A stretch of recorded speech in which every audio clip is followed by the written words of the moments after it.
Hello, everybody.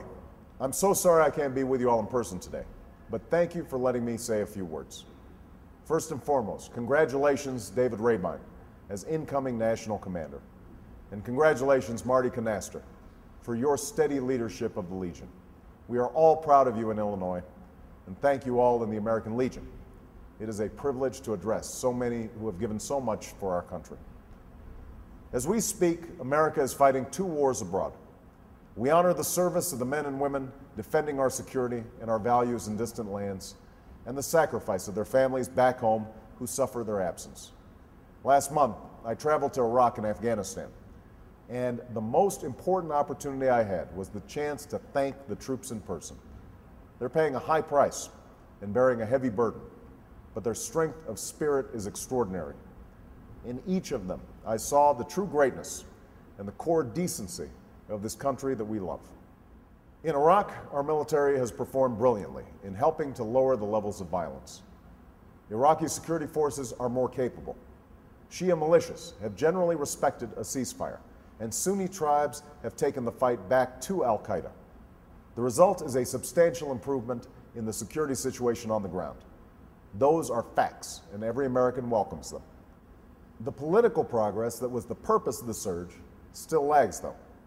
Since the surge began, we have lost over 1,000 American lives and spent $200 billion. But the Iraqi political leadership still hasn't made the hard compromises or substantial investments in rebuilding their country. Let me be clear. Our troops have completed every mission they've been given. It's time to press the Iraqis to take responsibility for their future. The best way to do that is a responsible redeployment of our combat brigades, carried out in close consultation with commanders on the ground. According to military experts, we can safely redeploy at a pace that removes our combat brigades in 16 months. After this redeployment, we'll keep a residual force to target remnants of al-Qaeda, to protect our service members and diplomats, and to train Iraqi security forces if the Iraqis make political progress. Iraq's prime minister has embraced this time frame. Now it's time to succeed in Iraq by turning Iraq over to its sovereign government.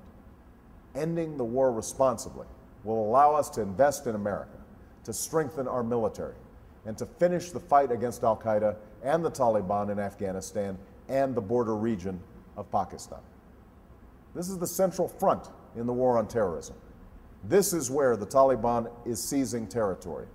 This is where Osama bin Laden and the same terrorists who killed nearly 3,000 Americans on our own soil are hiding and plotting 7 years after 9/11. This is a war we have to win. As Commander-in-Chief, I will have no greater priority than taking out these terrorists who threaten America and finishing the job against the Taliban. I've called for over a year for additional U.S. troops, as well as more non-military assistance and more support from our NATO allies. I'm glad there's a growing consensus back home that we need more resources in Afghanistan. We should not wait any longer to provide them. So make no mistake, when I am president, we will win this war.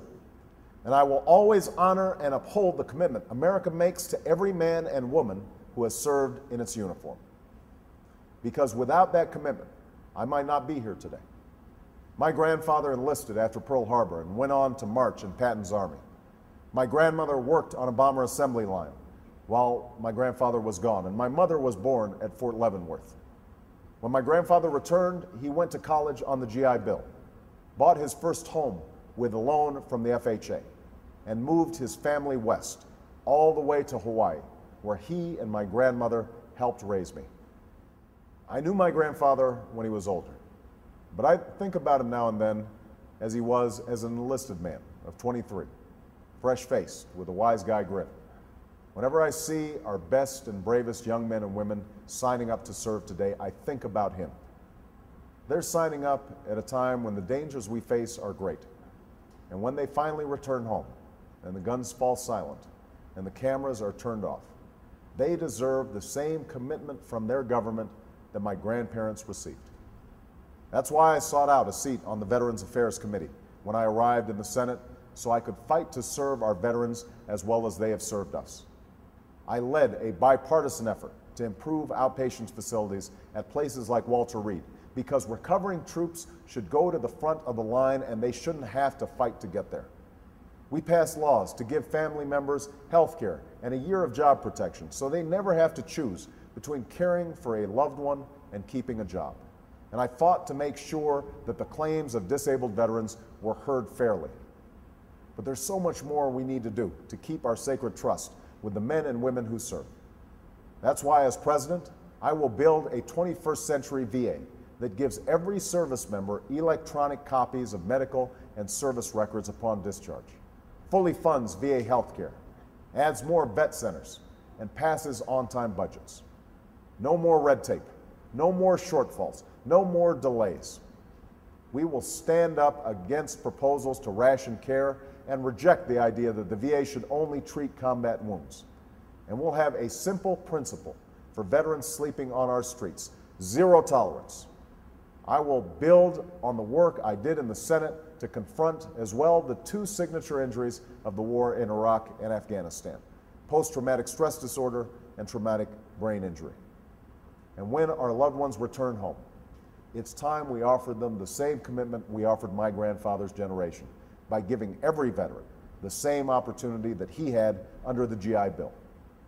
Unlike Senator McCain, I was an early and strong supporter of my friend Senator Jim Webb's 21st century GI Bill that recently passed through Congress. In fact, if it weren't for the American Legion, we might not have had this GI Bill in the first place. After World War I, too many returning soldiers were left to fend for themselves, with no guarantee from their government or a dollar to their name. As servicemen began to come home from World War II, the Legion stood up and demanded that Washington hold up its end of the bargain. Legionnaires turned to the American people, who bombarded Congress with telegrams and letters from all across the country in support of free education and pay for each veteran to keep him on his feet as he looked for a job. On the day of the final vote on a bill to provide those benefits, a congressman whose vote was needed to break the tie was nowhere to be found. State police searched car to car. Radio stations put out the word. When he was discovered, he said, "You bet I'll get to Washington." A police escort whisked him to a waiting place and arrived at the Capitol late at night to cast the deciding vote on that groundbreaking piece of legislation that began as a draft written in longhand by a Legionnaire.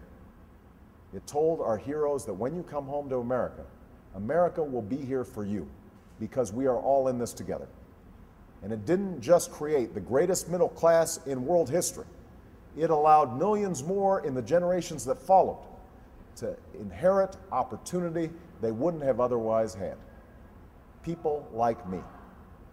2 weeks ago, I visited the Punch Bowl, the National Memorial Cemetery of the Pacific, lined with the graves of Americans who have sacrificed for our country. As I stood at my grandfather's grave, I remembered the day we laid him to rest. We heard the solemn note of taps and the crack of guns fired in salute. We watched as a folded flag was handed to my grandmother. It was a nation's final act of service and gratitude to him, an America that stood by my grandfather when he took off the uniform and never left his side. That's the commitment America made to her soldiers. That's the commitment you've made for almost 90 years.